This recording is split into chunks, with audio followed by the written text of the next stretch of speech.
बिहार के उप मुख्यमंत्री आदरणीय माननीय सम्राट चौधरी से आग्रह करूंगा कि कृपया अपना संबोधन दें। माननीय सम्राट चौधरी सर। वंस अगेन सम्राट चौधरी जिंदाबाद। जिंदाबाद जिंदाबाद। बिहार का मुख्यमंत्री कैसा हो? सम्राट चौधरी भारत माता की, भारत माता की जय। सम्राट अशोक अमर रहे, अमर रहे अमर रहे, जगदेव प्रसाद अमर रहे। अमर रहे अमर रहे। आज ऑल इंडिया प्रोग्रेसिव ग्रुप के द्वारा डॉक्टर्स और नीट के सेमिनार 2025 में इस कार्यक्रम में उपस्थित हमारे भाई साथी बिहार सरकार के लोकप्रिय मंत्री आदरणीय डॉक्टर सुनील जी, इस मंच का की अध्यक्षता कर रहे डॉक्टर मधुर जी, संचालन कर रहे अरुण कुमार जी, सेवानिवृत्त IAS officer Bhishma Kumar ji, doctor Ravindra Nath Tagore ji, professor Upendra Nath Verma जी, डॉक्टर अरुण कुमार सिंह जी, सेवानिवृत्त न्यायाधीश महेंद्र प्रसाद जी, इंजीनियर सच्चिदानंद सिन्हा जी, डॉक्टर रमन जी और कई वरिष्ठ साथी यहाँ पर उपस्थित हैं। मैं सभी का धन्यवाद भी देता हूं कि आप लोगों ने आज ऑल इंडिया प्रोग्रेसिव ग्रुप की इस बैठक में हमें बुलाया और खुशी हुई कि अब चिंता जो हमारे डॉक्टर साथी हैं या जो हमारे समाज के वरिष्ठ साथी लोग हैं, वो समाज में लोग मुख्य धारा में आए, समाज के लोग आर्थिक रूप से समृद्ध हो, इसकी भी चिंता लोगों ने किया है। मैं तो मेरी पूरी शुभकामना है, आप पूरे टीम चिंता तो किया आपने, लेकिन 75 वर्ष लग गए। दिक्कत ये है, हमको तो बहुत पहले सोचना था और सोचना भी पड़ेगा। देखिए, बिहार या देश हमको मुख्य धारा में बने रहना चाहिए और समाज तभी बड़ा होता है जब पीछे से कोई सपोर्ट करने वाला खड़ा हो। राजनीति में हम लोगों ने इतने दिनों में यही देखा है कि वोट ऑटोमेटिक मिल जाता है और नेता खड़ा ही रह जाता है। मैं कोई आज से बिहार की राजनीति में नहीं हूं, मैं पिछले 27 वर्षों से बिहार के सरकार के बड़े पदों पर बैठता हूं और बिहार के सभी फॉर्मेट को खेला भी हूं। मैं सभी बड़े नेता के साथ काम किया हूं, लेकिन मेरा ये मानना है ये अच्छी पहल है। इसके बावजूद आप ग्रुप ने, पूरे ऑल इंडिया प्रोग्रेसिव ग्रुप ने पूरा ये सोचा, चिंता किया और प्रेजेंटेशन का भी आपने दिखाया। हमें खुशी है आगे के दिनों में धम्मा की तरह पूरी तरह एक एक जिले में ऐसी स्थापना ये समाज करेंगे। और क्योंकि मैंने कोरोना के समय लोगों को देखा था, ये लोग लगातार मेहनत कर रहे थे, समाज के लोगों को जोड़ रहे थे। ये लोगों ने एक बार फोन किया कि हमको ऑक्सीजन नहीं मिल रहा है, तो हमसे जो सपोर्ट हो सकता है तो ऑक्सीजन का सपोर्ट कराया। लेकिन मेरा ये मानना है ये नीचे संरचना खड़ी करनी होगी। देखिए, 3-4 पार्ट है और अच्छा काम है। मधुर जी लोग, सभी लोग, अरुण सिंह जी, सभी लोग यहाँ पर बैठे हैं। ये लोग सब लोग काम सामाजिक तौर पर करते हैं, मेरा ये भी मानना है ग्रुप बनाइए, एक ग्रुप इंजीनियर्स का हो, एक ग्रुप डॉक्टर का हो, एक ग्रुप बिल्डर का हो, एक ग्रुप नीचे कॉन्ट्रैक्टर खड़ा कर सके। देखिए पूरा चेन बनाना पड़ता है, समाज ऐसे ही खड़ा होता है। मैं तो नहीं जानता हूं, मैं इसलिए मैं कह रहा हूं, मैं स्वास्थ्य मंत्री भी रहा, मेरे पिताजी भी स्वास्थ्य मंत्री रहे। इक्का दुक्का लोग आते हैं हमारे लोग जो ये कहते हैं कि हमको हॉस्पिटल खोलना है, यही तो बढ़ाना है, जबकि डॉक्टर की कोई कमी समाज में नहीं, डॉक्टर इंजीनियर की कोई कमी नहीं। और अब तो हम मुख्यधारा में खड़े हैं साहब, बात करें समाज तभी बढ़ेगा, सबका दायित्व है। जो इंजीनियर है उनको इंजीनियरिंग सेक्टर में सपोर्ट कीजिए, जो मेडिकल में काम कर रहे हैं उनको मेडिकल सेक्टर में सपोर्ट कीजिए। जैसे हम लोग तो किसान हैं, मतलब सबका जीन किसान वाला है, क्योंकि मैं कहता रहा कि सम्राट अशोक ने जब तलवार रखा था तो वो तलवार खुरपी बन गया, और खुरपी का काम हम लोग शुरू कर, और खुरपी के माध्यम से हमें अपने जीवन को, इस शरीर के खून को जलाकर लोगों को खिलाने लगे। अपने काना वाला काट के खाते हैं और अच्छा वाला बेच देते हैं, यही है ना। तो हमको तो क्वालिटी भी चाहिए, समाज में क्रांति भी चाहिए, और सामाजिक रूप से खड़ा भी आदमी चाहिए।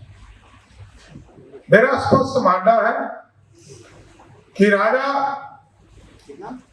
कोई यदि जीतने वाला व्यक्ति नहीं होगा, यदि सम्राट अशोक अखंड भारत का सपना पूरा नहीं किए होते,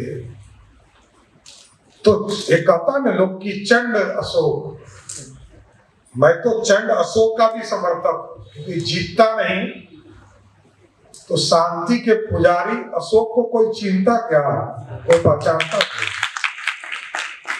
इसलिए लड़ना भी पड़ेगा, मरना भी पड़ेगा, समाज को आगे भी लाना पड़ेगा, और सामाजिक क्रांति तभी आती है जब आपका अंधा प्यार आए। देखिए खून से ही खून के लोग विश्वास करते हैं कि ये अंधा प्यार करेगा, दूसरे लोगों से नहीं करते, पति से, पत्नी से, बच्चों से, यही ना अंधा प्यार करते हैं। तो यदि हम खून है तो आपको भी अंधा प्यार करना पड़ेगा कि हम क्या कर रहे हैं पर छोड़ दीजिए। हमारा नेता कैसा हो, सम्राट चौधरी कैसा हो। ये गंभीर बात मैं कर रहा हूँ, मैं क्या कहता हूँ, क्या सुनता हूँ, क्या बोलता हूँ, ये आपको तय नहीं करना है। मैं राजनीतिक दिशा तय करता हूँ। मैं जब बोलता हूँ मैं पूरा सोच समझ के बोलता हूँ, अगर ध्यान रखिएगा, क्योंकि हम इतने शरीफ हैं कि हम अपनी बात को पहुंचा भी नहीं पाते। राजनीतिक तौर पर यदि 100 उम्मीदवार आएगा तब ना 30-35 को उम्मीदवार लड़ पाएगा, 30-35 1/3 ही लड़ेगा ना। तो हमको तो ये भी खड़ा करना है, हम तो 20 उम्मीदवार ही आते हैं। हम राजनीतिक लड़ाई, देखिए मैं नहीं कहता हूं कि मैं ही सब कुछ कर रहा हूं, कई नेता है, उपेंद्र जी बड़े नेता है, पार्टी अपना पार्टी चला रहे हैं, कई लोग राष्ट्रीय जनता दल में काम करते हैं, कुछ माले में काम करते हैं। लेकिन आपको ये समझना है कि सत्ता के शीर्ष पर बैठना है कि मुखिया बनाना है, क्योंकि मैंने बार बार समझाया, 500 वोट लेके खड़ा हो जाइए, बैठ जाइए कहीं पर, तो आपसे कौन मिले आएगा, मुखिया कैंडिडेट, जिला परिषद कैंडिडेट, यही ना आएगा। आप 2000 वोट लेके खड़ा हो जाइए तो MP साहब, एमएलए साहब पहुंचेंगे कि हमको दिला दीजिए। 50,000 वोट लेके खड़ा हो जाइए। जब जिले में मुख्यमंत्री जाएंगे तो आपको बगल वाला कुर्सी देंगे। और लेकिन यदि आपने 5 से 10 लाख वोट भी खड़ा कर लिया तो मैं गारंटी देता हूं देश का प्रधानमंत्री भी आपको बगल वाला कुर्सी देगा। और कुर्सी कौन तय करना है, तय करेंगे। मुखिया बनना है, एमएलए बनना है, तो समय है। देखिए राजनीतिक दशा और दिशा, मैं जिस सीट पर चुनाव जीतते रहा वहां से अरुण जी आते हैं, दूसरे अरुण जी का ससुराल है वहां, और उस इलाके में हमारे पहले सतीश बाबू एमएलए हुए 2 साल के लिए। वो एक बार मुख्यमंत्री हो गए और 3 दिनों के लिए मात्र मुख्यमंत्री हो गए। 3 दिन में कोई फैसला हो नहीं सकता है। एक ही फैसला था कि एक व्यक्ति को एमएलसी में नॉमिनेट करना था और फिर रिजाइन कर देना पड़ा। लेकिन साथियों मेरा स्पष्ट मानना है, अब आगे यदि आप चाहते हो कि मजबूती से इस बिहार में आपके लोग खड़े हो तो आंख मूंद कर अंधा प्यार करना शुरू कर दीजिए। जिसको करना, मैं नहीं कर रहा हूं, मेरा नहीं करना, मैं तो एक पार्टी का नेता हूं। और क्योंकि पार्टी ने जितना चीज हमें दे दिया तो मैं अब सोच भी नहीं सकता हूं दाहिने बाएं उत्तर दक्षिण कुछ नहीं। राजनीतिक लड़ाई में जितना आगे बढ़ाया है भारतीय जनता पार्टी में, मैं कभी सोच भी नहीं सकता। राजनीति छोड़ना पसंद कर दूंगा, छोड़ दूंगा, लेकिन आप सोचिए, आपको सोचना पड़ेगा। सत्ता के शीर्ष पर सिर्फ नारा लगाने से नहीं होगा, सत्ता से शीर्ष पर बैठाने के लिए नीचे एक एक व्यक्ति को काम करना पड़ेगा और दूसरे कम्युनिटी को अपने साथ लेना। ऐसे तो जुट ही नहीं सकता। ये तो राजतंत्र है नहीं कि लाठी लेके निकल गए, तलवार लेके निकल गए, जीत लिया और सत्ता हो गई। ये लोकतंत्र है, एक एक लोगों को जोड़ना पड़ेगा। और ये समाज देखा है, इस समाज के लोगों ने देखा है। इस भारत में भी स्वर्णिम काल देने वाला कोई समाज रहा तो यही सम्राट अशोक का वंश था। और ये भगत है, यही बिहार है। इसी धरती से हम लोग गौतम बुद्ध को के भी अनुयायी हैं, हमारे वंशज हैं, हम हमारे पूर्वज हैं। भगवान राम को भी हम अपने वंशज मानते हैं। तो साथियों स्पष्ट है, मानना नहीं पड़ेगा, अब जीतना पड़ेगा। और जीतने के लिए आपकी ताकत की है, बिना ताकत के कुछ नहीं हो सकता। आप लोग तो काम करते रहेंगे, अच्छा है, मेरी शुभकामना है। प्रोग्रेसिव पूरा जो ग्रुप है ये काम करे, अपने अपने सेक्टर में काम करे। लेकिन हम और सुनील जी जिस सेक्टर में है, अगला 3 महीना आपका सपोर्ट की जरूरत है दोस्तों, समझ गए? हम दोनों को इस सेक्टर में अपना प्यार चाहिए, इसमें कंफ्यूजन नहीं चाहिए, कोई कंफ्यूजन नहीं है। राजनीति बिहार का स्पष्ट दिखता है। पढ़ने वाला पढ़ लीजिए, नहीं पढ़ना है तो घर में सो जाइए। लड़ना होगा और अंधा एकदम, मैंने बार बार शब्द कहा, ये मौका मिलेगा नहीं मिलेगा ये तो समय बताता है। लेकिन यदि आपकी ताकत रही तो धरती पे कोई रोक भी नहीं सकता है। ये तो ताकत की बात है। ताकत जब आप देंगे तो ताकत महसूस भी करती है पार्टी। और आज भी बिहार में कई पार्टियां चाहती है बैकवर्ड फॉरवर्ड हो जाए, तो उसके बीच में वही खड़ा होगा, कब खड़ा लेगा? कितना आसानी से कोई कुछ कर लेगा। देखिए, क्योंकि याद कीजिए जगदेव प्रसाद जी ने उद्योग का एक पूरी चिंता करनी पड़ेगी कि प्रत्येक जिले में ऐसे लोग चिंता करने वाले हों कि कभी भी समाज को जरूरत पड़े कि इस जिले में 1 करोड़ रुपया का हमको चंदा करके कोई चीज स्थापित करना है, तो वो चुटकी बजाइए और आपका काम हो जाए, ऐसी व्यवस्था कर दीजिए। लेकिन क्योंकि एकदम चुनावी दौर में आप खड़े हैं, आगे ये वोटर लिस्ट का काम हो रहा है, उसके बाद चुनाव में चले जाए, तो इसलिए हमारा तो एक ही आग्रह है, इसको आप समर्थन करते रहिए। लेकिन समाज के लोग वोट भी एक तरफ करते हैं, मैं भी बोल रहा हूं, वोट में भी कोई प्रॉब्लम नहीं। मैं 95 के चुनाव से एक एक चुनाव का विश्लेषण आपको बैठिएगा तो मैं दे दूंगा। वोटर में कोई प्रॉब्लम नहीं, हम नेताओं में प्रॉब्लम है।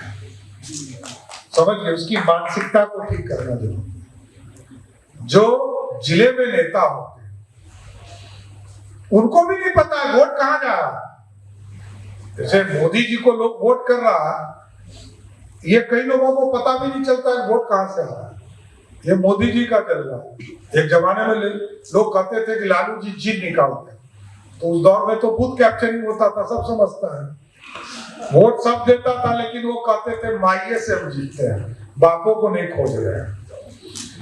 यही ना था, किसी का नाम लेते थे, कभी कहे पूरा बाल साफ करेंगे, कभी कहा लंकुश को साफ कर देंगे, यही चर्चा करते थे।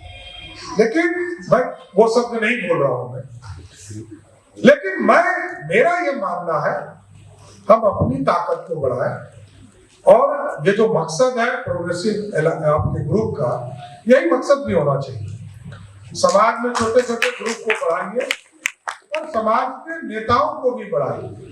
नेता कोई बाहर से नहीं आया, फिर ध्यान रखिए, सब आप ही का पार्ट है। आप ही के बीच में काम करते करते लोग यहाँ आए, क्योंकि नेता के हिसाब से वोट होगा तो गारंटर मजबूत होगा, और जब गारंटर मजबूत होगा तो समाज के चीजों को एस्टैब्लिश करना आसान हो जाएगा। इसलिए मैं फिर से धन्यवाद देता हूं प्रोग्रेसिव ग्रुप के तमाम साथियों को, जिसने इतना अच्छा आयोजन किया, चिंता जाहिर किया। अभी तक मैं कई समाज की बैठकों में गया, लेकिन प्रेजेंटेशन देखने का काम पहली बार हमको मिला। ये अपने आप में ज्ञान का विषय है कि आप लोग चाहते हैं कि नए लोग पूरी तरह प्लान आए, क्योंकि एक जमाना था लोग कहते थे कि मैट्रिक पास कर गया बहुत बड़ा बात हो गया, इंटर पास कर गया बहुत बड़ी बात। एक जमाना आया जब ग्रेजुएट होते थे लोग बहुत होते थे, इंजीनियर डॉक्टर IAS हो जाते थे, बड़े होते थे। लेकिन अब पूरा सेक्टर गुड मैनेजमेंट पर है, कौन अच्छा मैनेजमेंट कर रहा है, कौन अच्छा सिस्टम बैठा रहा है, जो अच्छा बैठाएगा उसी का रास्ता खुलेगा। इसलिए मैं पूरी तरह आपके प्रोग्रेसिव ग्रुप को बधाई देता हूं, धन्यवाद देता हूं। आपने नौजवानों को और जो इंडस्ट्रीज डॉक्टर्स हैं या हमारे जो इंजीनियर्स हैं उसको एक टीम बनाने का काम कर रहे हैं, लेकिन समाज को मुख्य धारा में लाने का आप जरूर प्रयास कीजिए। बहुत बहुत धन्यवाद। धन्यवाद सर, अपने समाज को आए हुए अतिथियों का मार्गदर्शन किया। ये ऑल इंडिया प्रोग्रेसिव ग्रुप आपका आभारी रहेगा। आपने बहुमूल्य समय निकाल कर हमारे बीच उपस्थित हुए, आपको बहुत बहुत धन्यवाद। बहुत बहुत धन्यवाद सम्राट सर, आपने बहुत अच्छा कहा, हम लोग सुने भी। हमारा डॉक्टर को इतना बिजी समय होते हुए भी हमारे सब सुपर स्पेशलिस्ट डॉक्टर हैं, उन्होंने समय दिया, इसके लिए भी धन्यवाद। दूसरा है कि हमारे यूजी और पीजी वाले जितने डॉक्टर हैं, सम्राट सर के साथ फोटो खिंचाना चाहते हैं, आ जाइए मंच पर एक एक करके और अच्छा मैसेज दीजिए। और जहां भी जाइए सर ने जो बोला उस बात को ध्यान रखेंगे। और हमारा सर ने बोले कि राजनीतिक रूप से मदद करना है, हमारा पासा ग्रुप है, पासा ग्रुप में हम लोगों को दिखाते हैं, उसका नाम है पॉलिटिकल एंड सोशली। धन्यवाद। प्लीज ग्रुप में गैदरिंग हो जाए, एक साथ स्टेज पर इकट्ठा ना हो। थोड़ा माननीय से आग्रह करूंगा, पूरा एक कॉलेज थोड़ा माननीय ग्रुप पर भीड़ न लगाए, भीड़ न लगाए।